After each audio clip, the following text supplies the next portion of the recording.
morning, good afternoon, good evening, Jar of Marble dwellers and Jar of Marble curious. My name is Linda and this is Jar of Marbles. I hope that I'm finding you in a good mood. I hope that you're comfortable. I hope that you've had something to eat. I hope that, you're not busting to go to the loo or anything like that. I hope that you're just ready to sit back, have a little bit of a listen and maybe have a little think with me too. I'm glad that you've come. Thank you very, very much for doing so. So I was thinking about investing in yourself and it got me thinking, of course. And so people can buy your look. They can buy your taste and fashion. They can copy your hairstyle and makeup. They can copy the car you drive, the style of house you live in, your furnishings, well, basically your stuff and possibly your style. But they cannot buy your story, your vision, or your mind. Invest in the things that cannot be copied. Your experiences are your own, and from those experiences drive your vision. What you can see as a go-to, stay all day long idea that can for sure happen, this is where the separation happens from okay to the greats. I woke up with this idea when I was about 21 and I did my creativity totally organically. I had no one to tell me no, I just did. There was a certain amount of freedom in that because when I went into my first business, all I knew was that I had to make money in order to pay back my bank loan, and I didn't know that you could fail, thank goodness. I found out sometime later, and I would love to know what the stats are now, but in Australia back in the 80s, it was something like 75% all businesses, people that went into at least food businesses, cafes and takeaway shops and the like, were doomed to fail. 75% would fail. So I had no idea that was a possibility. I just figured if you worked hard and you were consistent, and if you had a decent product or a really good product, that you would make it. And just fortunate, I was just really fortunate that I did. I didn't discuss any of my ideas with anyone. I didn't even think to. There was really no need to. As I just literally just did. The operative word was do. When you find something comes naturally and you are a stickler for perfection, covering every detail, will be as natural as breathing. While I was in my first business, I would go over my cafe, for example, from the entrance door. I would just look at what people would see when they first walked in and try and be as objective as I could. And I would just see where my eyes fell. I didn't even know that was the thing until many years later. I would check the corners of my cafe to check that there wasn't dust or dirt. I checked the floors, the sheen on the glass cabinets, that there was nothing lying underneath, my fridges, that everything just had to be just so. So when customers started piling in, there were some people that, would say, gee, this is the cleanest food shop I've ever been in. Strong words, given I was in a big city. And even when I was selling my home for the first time, I had 2 small children and I kept that place like a museum because I was selling it. Not through a real estate agent. I would polish every tap literally in the house, check the flooring looked immaculate, not a wrinkle in the bedding, through to the perfect placement of the fruit bowl or the fruit in the fruit bowl. This eye for detail has given me the results I was aiming for, to create sales. No one told me to do it. I imagined what I would like to see, what would a keen eye be looking for. After that, interestingly, I was offered a job as a real estate agent by a customer of mine in the cafe. Oh, you were not? Yeah, I was.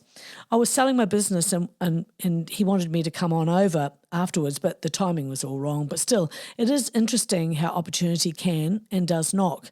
I was quite chuffed at the at the offer. It was actually him that had told me that I wouldn't be able to sell the home, as having an agent to get a broader brush of potential customers made the sale faster. Challenge accepted. I sold it and then he offered me a job. Anywho, he was actually a really good guy, and as I said, the timing just was wrong for me. It's a new day, a fresh feeling when you truly consider yourself the investment, that you are the base of everything you do, as it makes sense to look out for you. So much needs to be normalised in our world. One would be caring for yourself, and let me tell you, those that mind will never get it, and those that get it will never mind. Oh, I like that saying. Yes, so do I, Bob, because it's true. That's your measuring stick. You want people around you that applaud you for doing what's right for you. Thank you. Thank you. No, really, thank you so much. It is tremendously inspiring for others witnessing you going out there and giving it a go, whatever that is. It's great for your kids to see you give things a go. It is helpful for them to think further outside of the proverbial box. Reading, audiobooks, watching documentaries for growth. Honestly, I cannot recommend this enough. It is very accessible and your growth will be huge. So many of us don't read because we didn't at home and it was forced on us at school. I was one of those people. Reading many different subjects really enlarges the possibilities and challenges your thinking, which is awesome. I think we can be sure that school did not aid in enjoying some of the valuable pastimes or taught what we really needed to know in order to be successful and confident in life after school. I hadn't read a book since leaving school until I was 27, and then I started reading books I really wanted to read instead of a set school curriculum, clearly, and eventually developed a ravenous appetite, not just for reading, but to learn and observe. So I discovered books at 27. Ultimately, I realised I preferred audiobooks, and that opened up a huge world for me, especially when driving. There was periods in my life where I was doing a lot of driving, getting to work. Sometimes it was an hour and a quarter each way. So it was really great to listen to something that I was really interested in, and if I found that I wasn't absorbing the information, I would just keep on, taking it back until I really understood what it was I was listening to. And that in itself is a skill I discovered, because I would find that when I was reading books, my mind would wander and I would realise I'd read half a chapter, but I couldn't tell you what it was that I had just read. So I found that when I was listening to books, when I was driving, whether it be a novel, or a lot of my books have always been, self-help, inspirational books or novels based on, relatively true history. And I just found it really enjoyable, and it added to the trip experience, or others who were listening, say, while we're at the gym, or wherever it is that you find that you can read a book or listen to a book. Finding someone to talk to, a mentor, and just different people with different backgrounds and beliefs, experiences, is a lot like traveling, because it expands your thinking, therefore giving you different perspectives to consider, in turn giving you new ideas. Oh, yeah, that's a good idea. That's what I thought, Bob. You get to understand the world. You get to understand the world around you, and will have you thinking about unthought of things before in a very different way. You'll look at the world in a different way, again, making new ideas formulate. I love that. I love that feeling where, you've just read something, or you've just had an interesting conversation with somebody, whether it is standing in a supermarket line or a conversation you've had with friends or a friend of a friend. And then there's just that feeling in the brain where you go, actually, that's a good idea. It connects to something else. And I just love that feeling. And if you live with and hang out with people who are very similar to you, possibly live near you, have the same political thoughts and tastes in food and music, similar beliefs about everything, it's like creating an echo chamber where your ideas just keep bouncing back to you. For new ideas to be created, growth can only happen when you're exposed to new concepts. So then, when the new info gets assimilated into your life, you can replace old beliefs with new ones. To find a guiding light, a mentor, I think is one of the best investments that you can make. Making new friends is also great, and so are your old friends. They will always be your safety net. You never know who's watching or needed to hear what you say or mirror what you do. You could be the reason that a person goes for gold and gets a business off the ground, the reason they start taking themselves to the movies if they've never done it before. Geez, the examples are endless. Imagine if that was the case, someone who can never get to see what they want to watch because it's not within the kids' ages, or you have your own taste in cinema. Take yourself. I went on a binge pre the pandemic and went week after week taking myself to the movie of my choice because everyone around me was busy. I even saw a couple of movies I really liked twice. That felt extra delectable, must say. I have to say my toe curled with glee. It was great. Highly recommend. Not enough can be said about consciously valuing yourself, seeing your worth, and therefore seeing the soundness and the executing of the honourable act of investing in yourself. If you don't capitalise on yourself, someone else will see your value and pay you minimum wage. Better that you see your own value and amass what is yours to have. I recall many years ago, both my girls were very young, preschool age, and a friend of a friend had started a cleaning business, and the circumstances changed and he decided to throw it in. I asked if I could take it over or if I could, buy his equipment, from him. But I think he must have been having a bit of a tough time and just decided that he wasn't going to do that and wasn't going to, sell me the equipment or whatever. But anyway, this inspired me. So I called another cleaning company in the area to give me a quote to clean my home.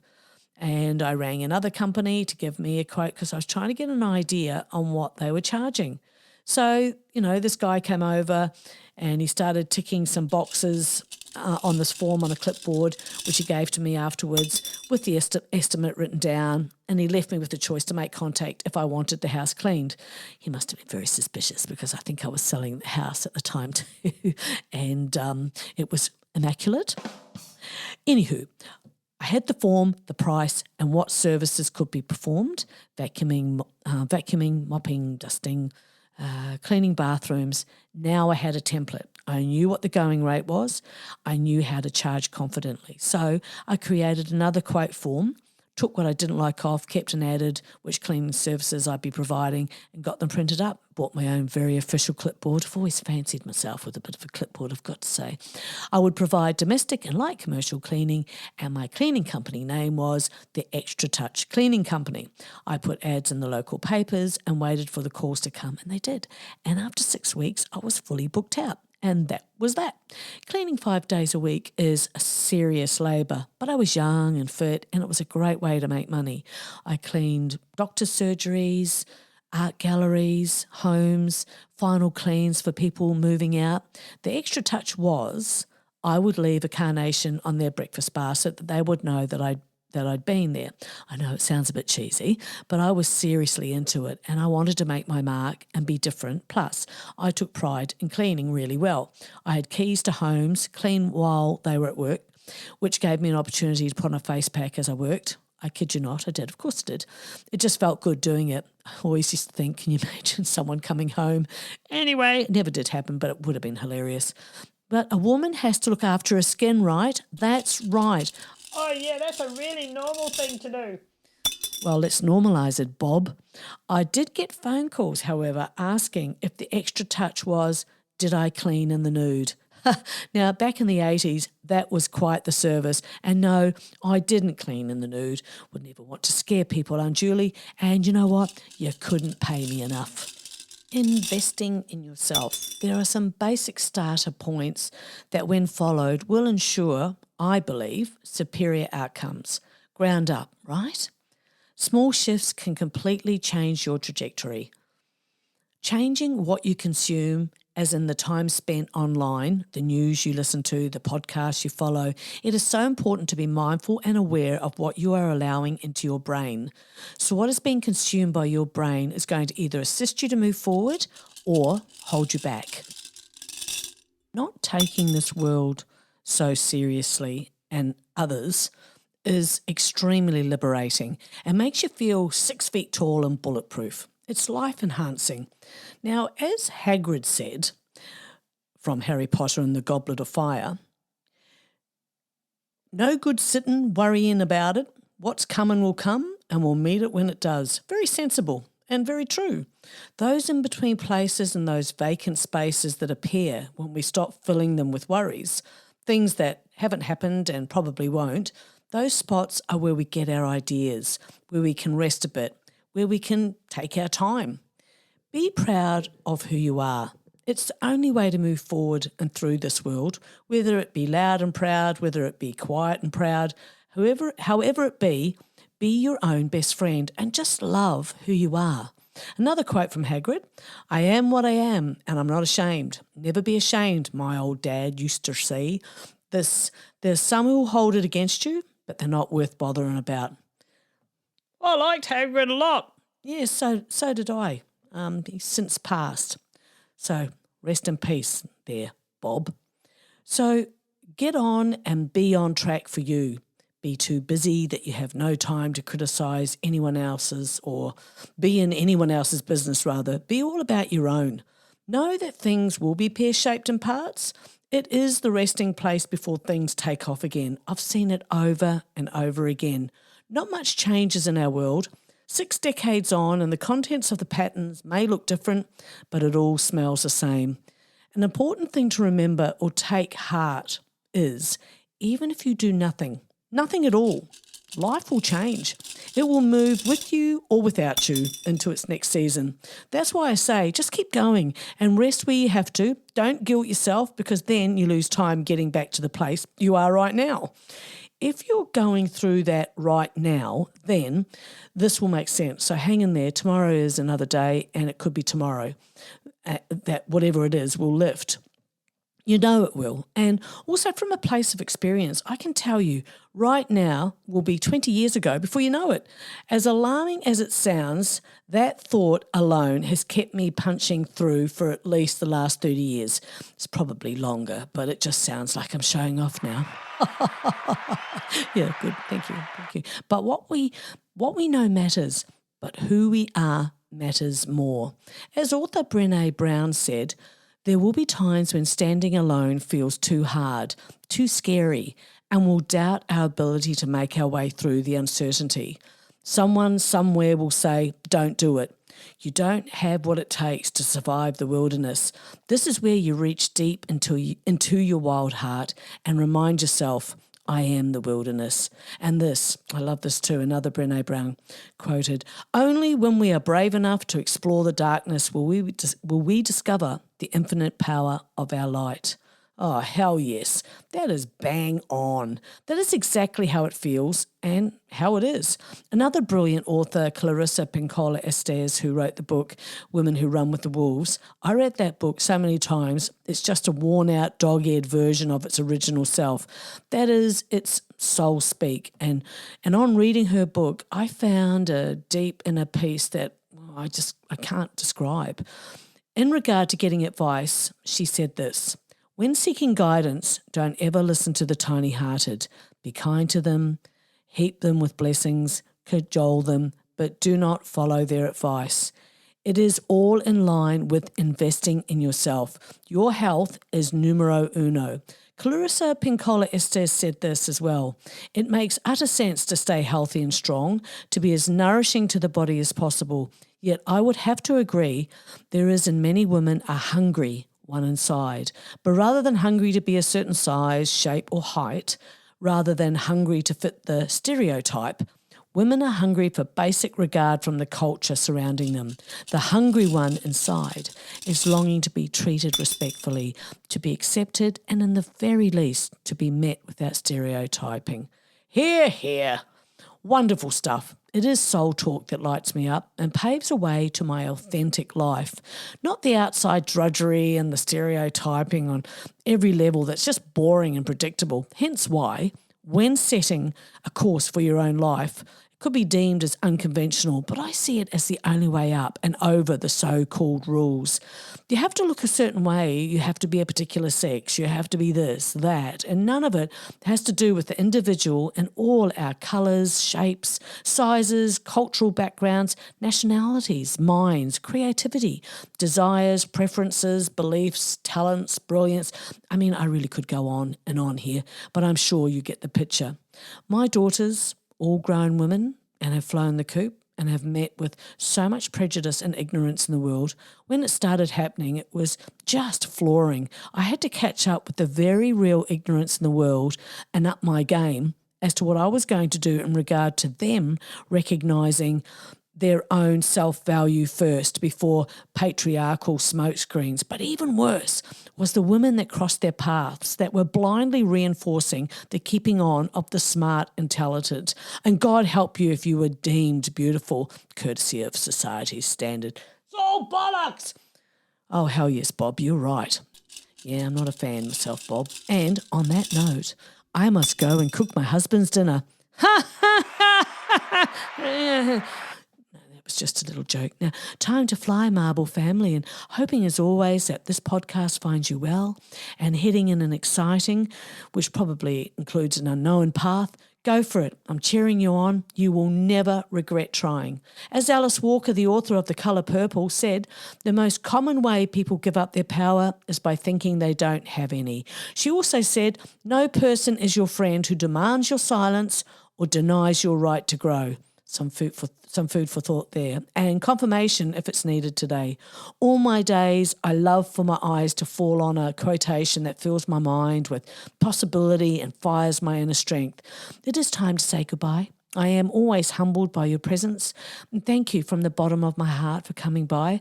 I hope this has been helpful, or at least moderately entertaining, but until we meet again, thank you for coming by. Say good day to the family and the camel for me. Okay, bye.